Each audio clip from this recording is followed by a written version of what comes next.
Hi there, my name's Gareth Dyke.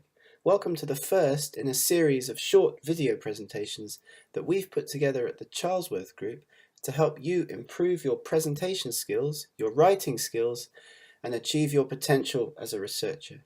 And the first of these short video presentations is about excellent English writing. And in just a few minutes, I'm going to give you a few top tips that I hope will help you to improve your writing. Make your English writing clearer and more effective. I'm an academic. I worked at universities in the UK and Ireland for more than 15 years, and I've published more than 200 scientific papers myself, including in Nature and Science and other high-profile outlets like that. So I hope that from some of my experience, I can help you to improve your potential as a researcher. Here are three of my heroes when it comes to English writing. The first one, Winston Churchill, you've probably heard of. He was the Prime Minister of the UK at the time of the Second World War. The other two, maybe not. A journalist called Hadley Freeman in a newspaper that I read all the time, and a food and travel writer called A. Gill, one of the funniest English writers that I've ever had the chance to read. And here's some tips that you can take on board into your own work from their writing. Doesn't really matter who they are. These are just tips for you to help you improve your writing. Winston Churchill used the English language as a tool to inspire people in the country at the time of the Second World War. JFK, John F. Kennedy, an American president from the 1960s, he wrote about Winston Churchill that he was able to mobilize the English language and send it into battle to inspire people to fight at the time of the Second World War. Hadley Freeman, a Guardian journalist, taught me in her writing that the best way to write is exactly the way you think. Write down what you're thinking, and that's the best way to put your thoughts on paper. A. Gill, my favourite funny writer, travel writer, he's actually very dyslexic and unable to write himself.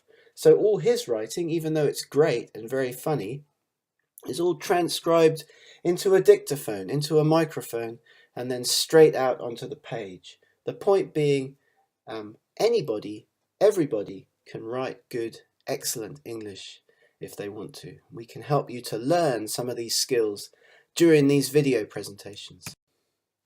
Now, bad English can lead to poor results, and it's very important in academia and in business life to make your English good, make your English effective. And here's just a few examples of some things that I've seen, very funny examples in some cases.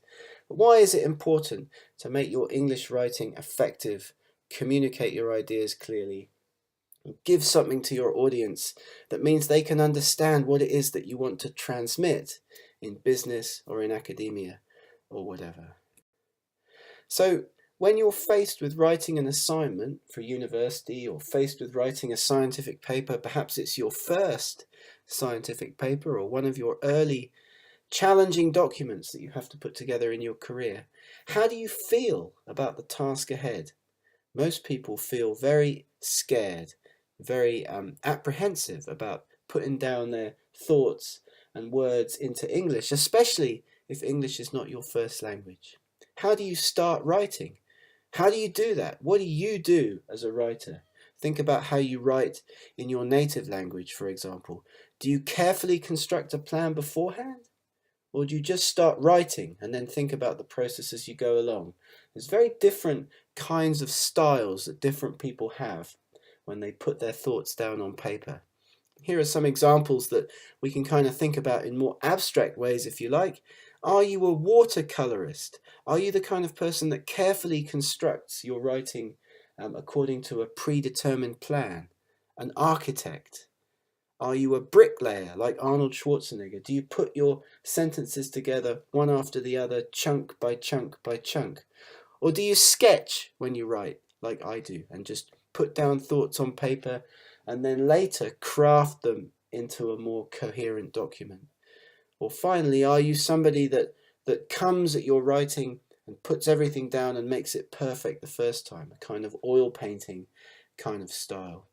Now, it's important to think about this because the way that you construct your own writing will help us to teach you to improve your writing style. How do you think about the process as you go along? No single style, no single writing style fits to everybody, and so no writing training course can also fit to everyone. But we can teach you a number of key skills. We can help you to improve your writing by training you to keep in mind a number of key things as you put together your scientific papers in particular. And please think about whether you're happy or not with the way that you write. Do you feel that there's room for improvement in the way that you put together your ideas?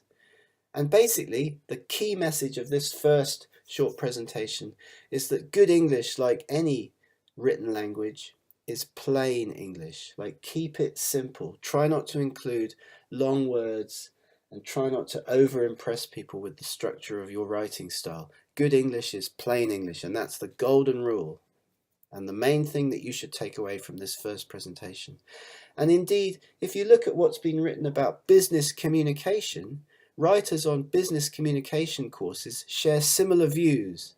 Plain English is at the heart of effective written communication. So keep it simple, and we're going to build up from simple steps over the course of these presentations to help you be more effective and be more convincing and sell your work more effectively when you put together your written papers in English. So what is plain English? Well, business commentators and people that teach writing identify 6 features that make English plain and good.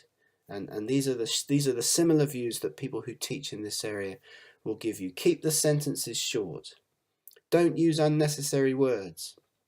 Keep the words familiar to your target audience, and this is something that we'll come back to and talk about in later presentations.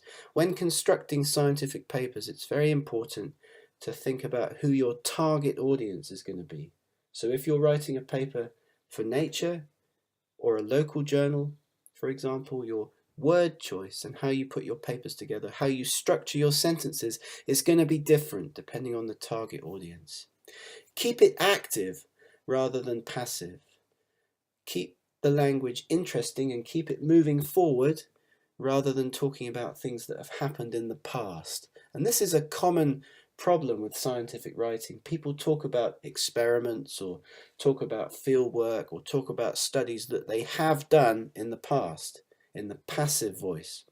To keep people interested in your work, keep people wanting to read more, we've got to keep the voice active in the writing style. I did this, we did this, examples like that, to keep people captured and involved in your work.